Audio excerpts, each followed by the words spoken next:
started ripping Jimbo Fisher.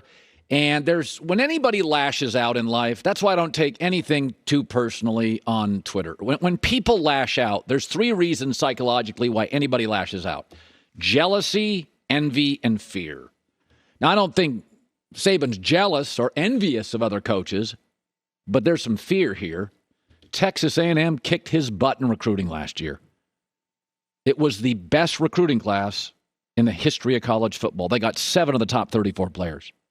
Texas was also top 5. Texas Tech for next year leads the country. Texas is a big boy economy. Alabama is not. Nick is now at a resource disadvantage. That's why he's suddenly chirping about parity, which he doesn't give two you-know-whats about. What he doesn't like is losing dominance. Texas has a lot more money and a lot more resources, and I'm here for it. I miss the Texas Longhorns being great. I've been told forever Texas A&M is going to be great. I'd like to see both. College football is better when Texas is fantastic. Any Texas school. I grew up with the Southwest Conference. Now, they all cheated, but nonetheless, it was fun.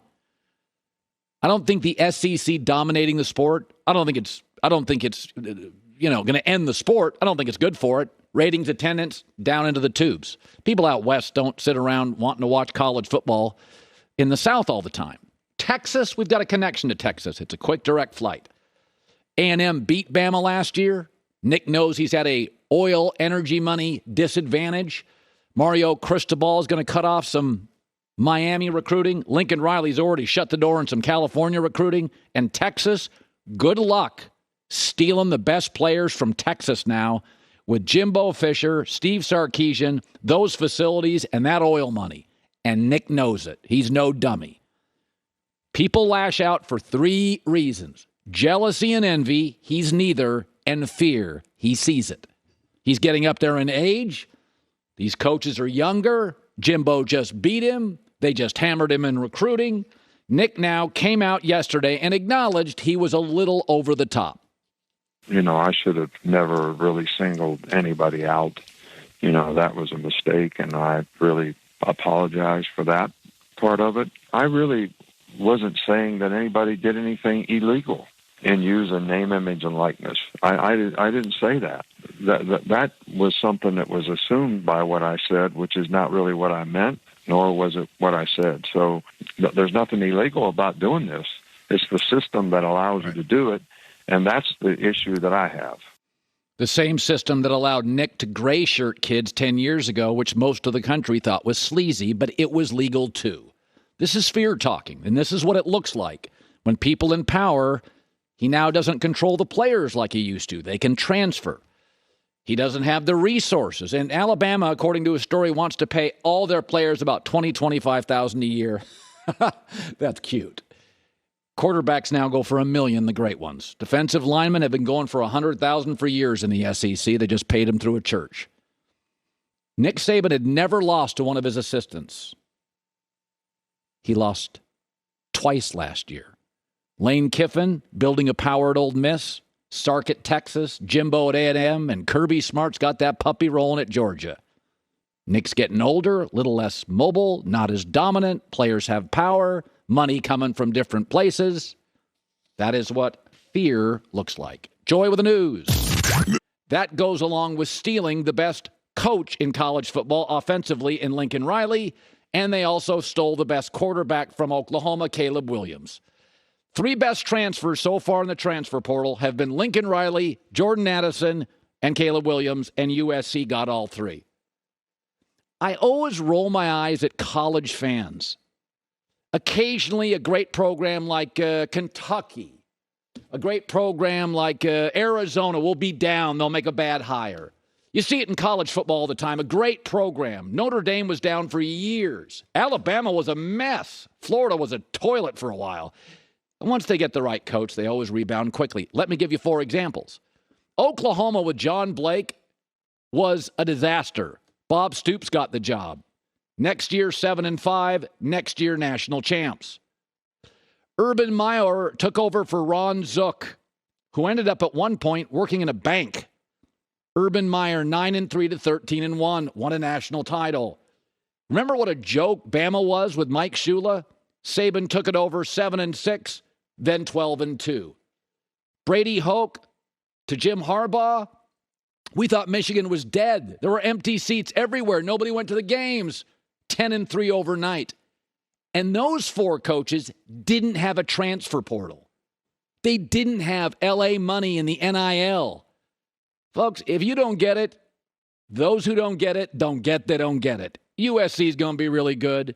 Now, because the previous head coach not only couldn't recruit at a high level, he couldn't develop.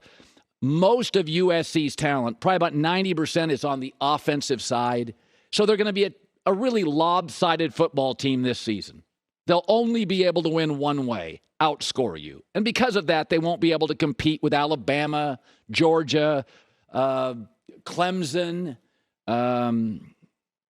Notre Dame's really good. Ohio State's going to be fantastic. They may win the whole thing. They're not there yet. They need another recruiting class. They need another year of the transfer portal. But folks, this is a huge national brand that just got a quarterback and a receiver from Washington, D.C., just like Pete Carroll did. I roll my eyes at myopic college fans, college basketball and football, when you see these great programs. North Carolina for a while. Do you remember that? Was it Dean Smith? They just couldn't quite get it right. Yeah, now North Carolina is now back at the very top. The big brands in college, I can make an argument. There's only really one college football brand that's been great in the last 20 years that wasn't 25 years ago, and that was like Oregon because of Phil Knight's money and commitment. That's it. He just bought his way in, and I know Phil, and I love Phil, and he wrote a great memoir and all of it. But the teams that were great in the 50s and 60s and 70s, every time USC gets the right coach, John McKay, he wins national titles, goes to the NFL. John Robinson wins national titles, goes to the NFL. Pete Carroll wins national titles, goes to the NFL. Lincoln Riley, couple of boxes to check, both will happen. Now, will they fill the Coliseum tomorrow? No, because when Pete was here, the NFL wasn't in town.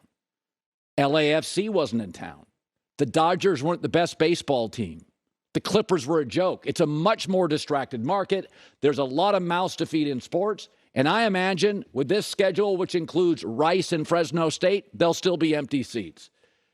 But those that don't get these big Oklahoma, Michigan, Florida, Bama, USC, folks, in 4 months, USC is a completely different roster. Harbaugh, Stoops, Zook, Saban did it without the transfer portal. Yes, I'm from somewhere beyond California. But when you live here, you see it over and over and over. Great people want to live here. They want to challenge themselves. Like all these 20 and 21-year-old kids deciding lots of choices. We want to be back at USC. Oh, that's why I wore yellow today. I feel just the colors flowing. And you know, I'm also rooting for the Texas Longhorns and the Miami Hurricanes. I've told you this before. I have had enough of rural college football powers. Give me the Canes. Give me the Horns. Give me USC. The attendance and ratings have gone into the tank for the last 7 years. We're over small towns dominating. I want the Canes. I want the Trojans. I want the Horns. All you kids out there, consider the big city once in a while. It's a great place to live. All right. Catino Mobley stopping by. One of Russell Wilson's teammates is joining us. I don't know. I don't see it. I think Boston, unless Jimmy Butler wears a cape and is Superman, I don't think Miami can win another game in the series. I don't. So far, Butler scored 70 points in the series. The rest of the starters combined, 2 of them undrafted, have scored 74 points. Boston's got better talent, better shot creators, far more elite defenders. And, I mean, at one point, the Celtics went on a 17-0 run in a playoff game on the road. That's hard to do. And the minute the Celtics were healthy and equally rested, I said this in Game 1. Game 1s are tricky in a playoff series. Be careful about making definitive opinions because Miami had 3 more days rest. Miami was healthier. Also, the Celtics came off a very grueling physical series against a big, strong veteran team in Milwaukee. Now they're equally rested. Ran them off the floor.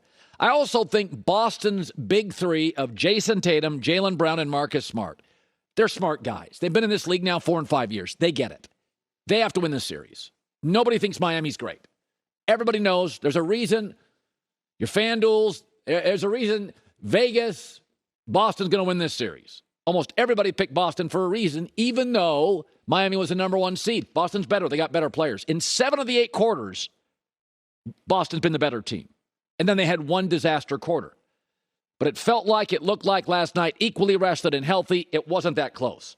Miami does have a chance to win this series, and it's the same chance Dallas has. They got to hit a ton of threes. And the three-point shot is the great equalizer in basketball. Sometimes the best team does not win a game, and sometimes a series. It is the great equalizer. And Miami was a very good three-point shooting team in the regular season. For whatever reasons, they're not